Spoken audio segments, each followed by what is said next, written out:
Anwar Ibrahim mengumumkan anggaran pertahanan Malaysia untuk tahun 2026 mengalami kenaikan dari tahun sebelumnya 2,92%. Tapi jika dibandingkan dengan anggaran pertahanan Indonesia, jumlah tersebut terpaut cukup jauh, hampir 3 kali lipat. Indonesia kini sebagai kekuatan militer terbesar di kawasan Asia Tenggara. Malaysia dengan anggaran tersebut banyak menuai kritikan dari para pengamat Malaysia karena masih banyak masyarakatnya yang menghadapi tekanan ekonomi dan ketimpangan sosial. Pemerintah Malaysia menegaskan tidak ingin berperang dengan Indonesia. Masalah perbatasan pun ingin bekerja sama dengan cara baik-baik. Malaysia dan negara Asia Tenggara lainnya mengakui bahwa Indonesia adalah benteng pertahanan Asia Tenggara untuk menjaga Laut Cina Selatan dari ancaman Tiongkok.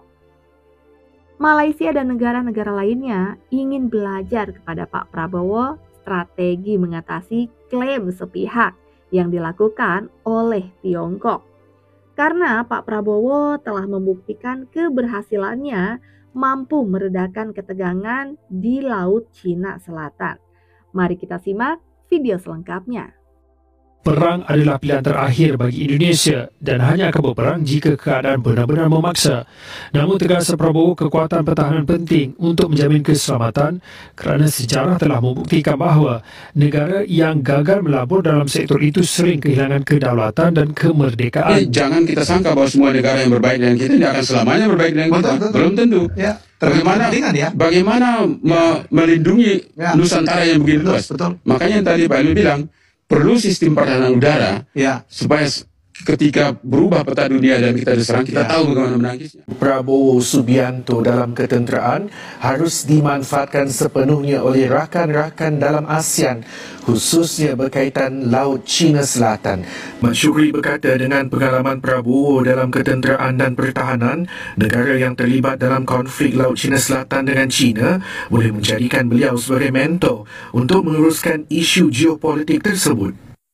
Dan akhirnya hari ini Indonesia merupakan satu sebahagian daripada negara yang menjadi benteng untuk pertahanan di Laut Cina Selatan itu sendiri. Dan kita melihat bahawa bagaimana respon Indonesia juga terhadap isu pertembungan antara secara kolektif, kalau kita lihat Vietnam, Filipina, Malaysia, Brunei dan juga Indonesia terlibat sudah pastinya dengan isu untuk menjaga kedaulatan dan juga memastikan supaya kawasan ekonomi eksklusif yang kita teroka selama ini di kalangan negara-negara ASEAN itu sendiri, kebetulan kita nak berhadapan dengan kemarahan China, Filipina, Vietnam, Brunei, Malaysia. Selain daripada ASEAN tu, satu task force berasingan daripada ASEAN supaya dia menjadi satu meja rundingan untuk membolehkan apa pilihan tindakan yang boleh dilakukan oleh negara-negara ASEAN yang mempunyai sempadan dan kepentingan berpotensi tinggi mengenai Laut Cina Selatan itu sendiri. Jadi dia kena ada satu caucus, satu komiti, satu jawatankuasa, task force yang mungkin Bapak Prabowo boleh mencadangkan sesuatu perkara yang melibatkan kesemua negara yang terlibat dengan masalah ataupun konflik yang melibatkan hubungan Malaysia-China mengenai Laut Cina Selatan itu sendiri atas kapasiti beliau dan pengalaman beliau sebagai orang yang pernah terlibat dengan strategi ketenteraan dan juga strategi keselamatan. Kementerian Pertahanan menerima 21.7 bilion ringgit. Ini kewaspadaan. Dalam damai kita wajib berwaspada, Menteri Pengangkutan.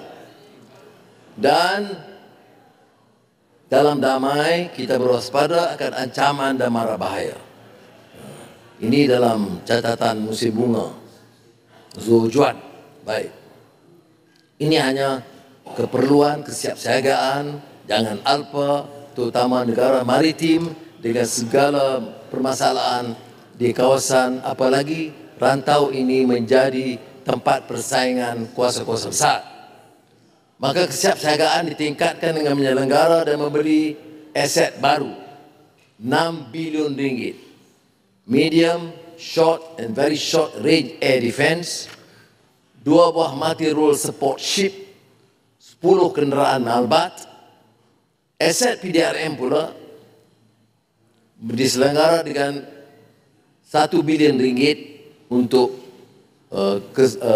persiapan kemudahan bagi anggota. Tapi perolehan baru termasuk 100 buah pickup 4x4 untuk risikkan dan operasi PDRM, 4 bot ronda fast patrol vessel, marine, pesawat udara maritime surveillance aircraft APMM, fasiliti badan beruniform dinaik taraf dan dibina dengan kos 1.5 bilion ringgit, antaranya Ibu Pejabat Kontingen Sarawak, Kompleks APMM Tok Bari Kelantan, Kompleks Zon Maritim Kudat Sabah, Pusat Latihan Artileri Camp Said Sirajuddin Gebas Negeri Sembilan. Bagi meningkatkan keselamatan kawasan pantai timur Sabah, pelantar laut Tun Sharifah Rodiah akan digantikan dengan sebuah multi-purpose command platform baru. Syarikat yang dianugerahkan kontrak perluasan MINDEF diwajibkan untuk menyediakan peluang pekerjaan untuk veteran di bawah program Protege, dan kini skop diperluas untuk memberi latihan sijil dan diploma kepada anggota ATM sebelum bersara.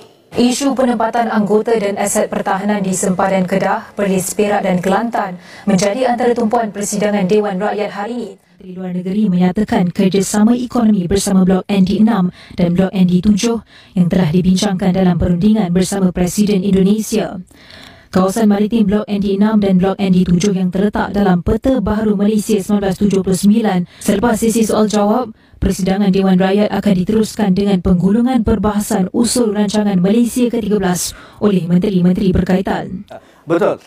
Bagaimana Malaysia perlu mengambil peluang keakraban yang terjalin antara Perdana Menteri Datuk Seri Anwar Ibrahim dan juga Pak Prabowo dalam hal-hal berkaitan perekonomian. Indonesia ini kaya dengan mineral dan juga alam semula jadi. Dan pastinya ini merupakan satu kekuatan daya ekonomi baharu yang perlu digembelin, perlu diterokai secara serius. Bukan hanya bergantung kepada aktiviti ekonomi yang tradisional seperti komoditi sawit, pelombongan ataupun berkaitan dengan minyak dan gas. Begitu juga Malaysia. Malaysia sudah cuba mengupayakan ekonomi baru seperti ekonomi digital, AI, berkaitan dengan kelestarian sumber tenaga diperbarui dan sebagainya.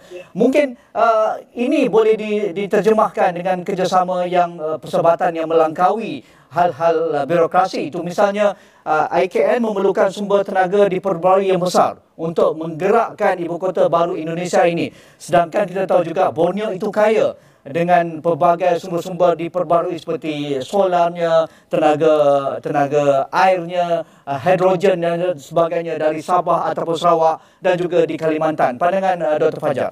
Dikeluarkan inisiatif baru yang diperkenalkan oleh Datuk Seri Anwar Ibrahim dan juga kepada Prabowo yang mungkin sedikit kurang formal, artinya lebih mudah untuk diajak diajak bercerita bersama, sharing bersama. Nah, ini yang diperlukan oleh pemimpin kedua negara ini. Masalah kita di Malaysia, dia very pocketed kat bawah-bawah tu. Jadi kadang-kadang, minta maaf lah, kadang-kadang saya tengok sebab kita selalu, of course lah, kerajaan kena menceritakan kebaikan kan.